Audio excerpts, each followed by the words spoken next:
How open is open? Make it specific. Make it clearer. Close ended.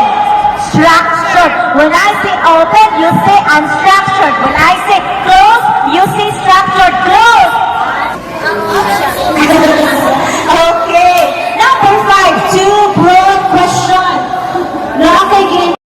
Happy Monday, Amy Ability. Happy Monday, teacher. Story. 2 minutes now begin.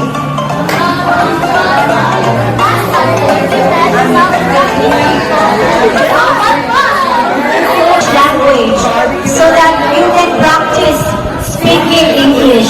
Okay? I am coming from one pair to another so that I can also hear your stories. Chika ba? Marites in a good way.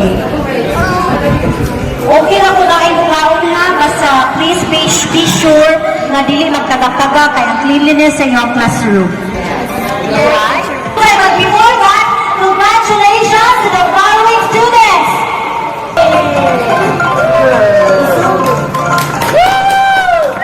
Mental health matters. That is why it is also a lesson sa inyong MAPE, health class, and ESP. Yes. Am I correct? Yes. So mental health is salient in our totality of our being, in our wellness. So please, let's all take care of our mental health. Stress, we are talking about percentage here. Asa ba yun yung subject ang percentage? Math. Math and araling panlipunan. And sometimes sa science po.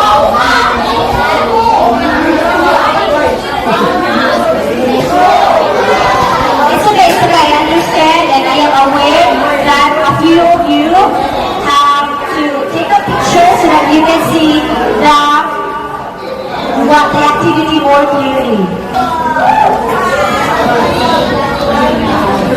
Some of you are done with the sharing. You just sit there. Okay, 30 seconds left. I would like information through the process of sampling. Guys, the process of sampling, guys, just a reminder. Are you getting my point? Okay, very good. So this time, get one more sheet of paper. We are going to have practice. And your scores for this practice will be my assessment measurement kung unsa nga assessment test akong ihatag later. Kaya na kayo in 5 minutes class. Bias na question! Emotional na question! Kayo basa ko ba? Wow, hardcore. That's the second question for task B. And then we'll revise task A. Happy na muna uban. Go.